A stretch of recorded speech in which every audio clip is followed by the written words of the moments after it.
Hello and welcome to Midday Report here on TVP World. My name is Marie Cato. In a major development in the Middle East, Israel has carried out strikes on Iran targeting residential areas, nuclear facilities, ballistic missile factories and military commanders. Israel says the Friday morning assaults were aimed at preventing Tehran from assembling an atomic weapon. Iran's Revolutionary Guards announced that its top commander, Hossein Salami, was killed, while the state broadcaster reported the unit's headquarters in Tehran had been hit. Local media reported explosions at the country's main uranium enrichment plant in Natanz in central Iran. The country's supreme leader, Ayatollah Ali Khamenei, said that Israel had unleashed its wicked and bloody hand in a crime against Iran, and that it would be dealt, quote, a bitter fate for itself. Israel says the strikes were aimed at destroying Iran's nuclear program and taking out key military targets. These included properties in and around Tehran, where residents are reported to have spotted Israeli jets. Strikes were reported by local media south of the capital at the country's main nuclear enrichment plant in Natanz and in nearby Isfahan and Arak. In the north, attacks were also reported in and around Tabriz, which hosts a nuclear research center and 2 military bases. The Polish Ministry of Foreign Affairs held a press conference Friday afternoon regarding the situation in the Middle East. Poland's deputy foreign minister said the ministry is in contact with both the Israeli and Iranian sides, urging them to de-escalate. No Polish citizens were injured in any of the attacks. Officials advise against traveling to either country. I'm not aware of a formal reaction from the NATO, but our call is for de-escalation of the situation in the region in order to avoid further turbulent, developments in the Middle East. General advice is not to go to the region, both countries, Israel and Iran.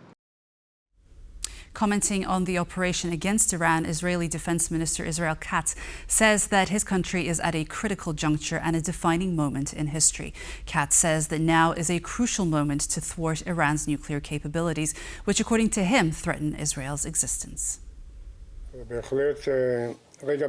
This is a defining moment in the history of the State of Israel and in the history of the Jewish people.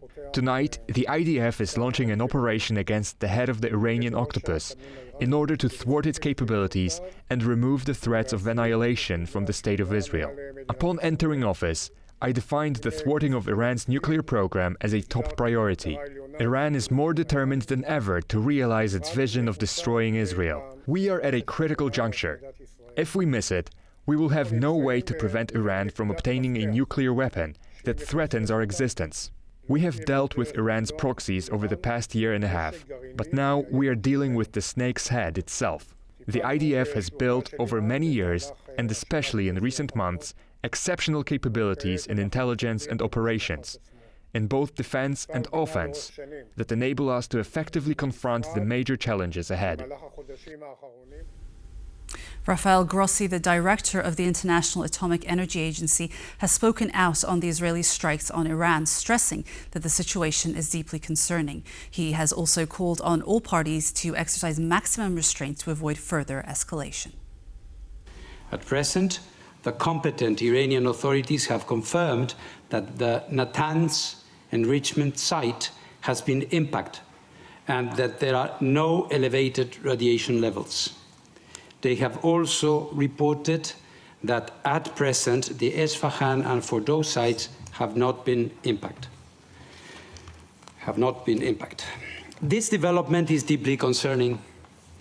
I have repeatedly stated that nuclear facilities must never be attacked, regardless of the context or circumstances, as it could harm both people and the environment. I call on all parties to exercise maximum restraint to avoid further escalation. I reiterate that any military action that jeopardizes the safety and security of nuclear facilities risks grave consequences for the people of Iran, the region, and beyond. NATO Secretary General Mark Rutte addressed the situation in the Middle East at a press conference in Stockholm. He underlined that Israel acted alone and that its allies will work to de-escalate the situation. Well, it is obviously a rapidly evolving situation. This was a unilateral action by Israel. So I think it is crucial for many allies, including the United States, to work as we speak to de-escalate. I know they're doing that. And I think that is now the first order of the day. The escalation between Iran and Israel marks a moment of real danger for the region and beyond, says a former NATO spokesperson. Another expert says Europe should learn its lesson from the conflicts taking place around the world right now. TVP World has gathered comments about the Israeli airstrike on Iran from leading security experts at the 2025 GlobeSec Forum in Prague. Let's take a look.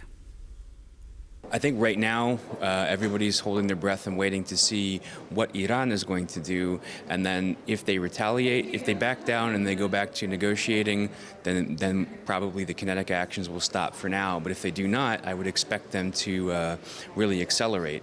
So as we saw, the United States withdrew diplomats from Iraq.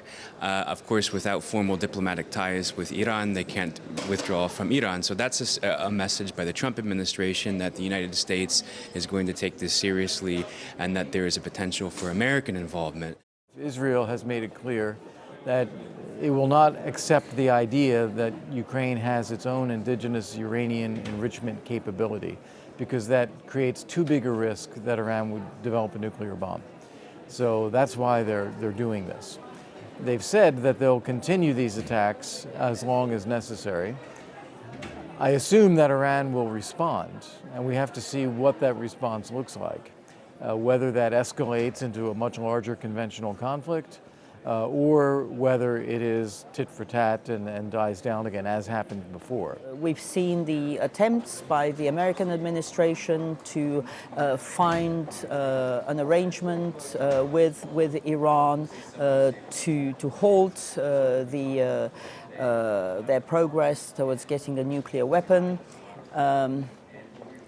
We've seen attempts in the past, obviously, with the JCPOA by the Europeans and the Americans. So I think there will be a redoubled effort, but in the meantime, this is a period of great danger and instability and really unpredictable reactions. Trump came into office with this illusion, oh, I do a little bit here and a little bit there, and then there will be a quick fix, and then there will be deals. But we will see ongoing conflict, and I think for us Europeans it means how can we be strong, how can we influence the situation, how can we not only talk or express wishes to the world. We still have many issues to overcome, said Serbian President Aleksandar Vučić, commenting on Serbia's path to the EU. The statement came during the GlobeSec Forum underway in Prague, where policymakers, politicians and private industry representatives gathered to discuss some of the most pressing issues currently facing the European continent. Our defence correspondent Zuzanna Jurek is on site. Good afternoon, Zuzanna. What did Vučić say about the obstacles Serbia faces on its EU accession path? So, as you mentioned, one of them is obviously the rule of law. Additionally, Vučić also mentioned the issue of Pristina, as well as more regional issues such as the recognizing of Kosovo's independence. Additionally, one of the key issues that has been a bone of contention between the EU and Serbia has been Vučić's close relationship to the Kremlin, what he calls a balancing act in his foreign policy. He has said, and I quote, Russia has always been a friend, but principled approach to Ukraine is what we have resigned to.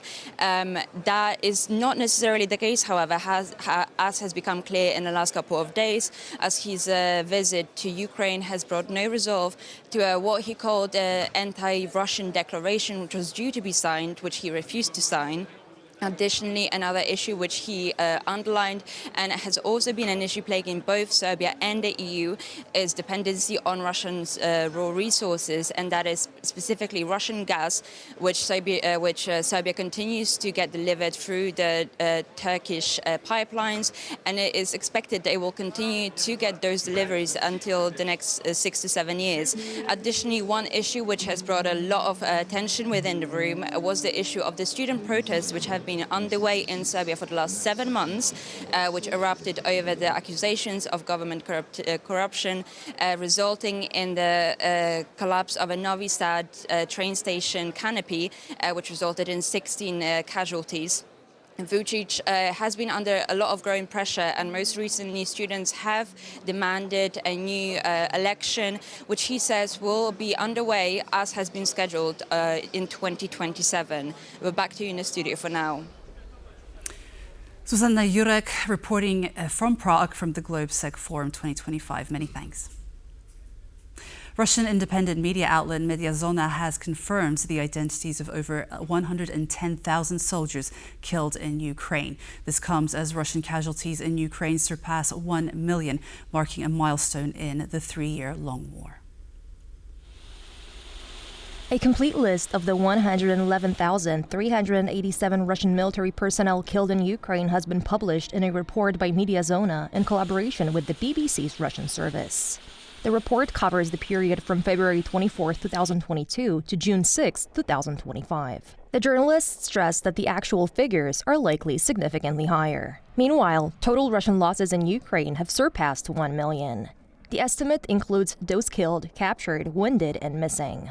According to experts, this shows that Russia has gained ground in Ukraine at the cost of heavy casualties.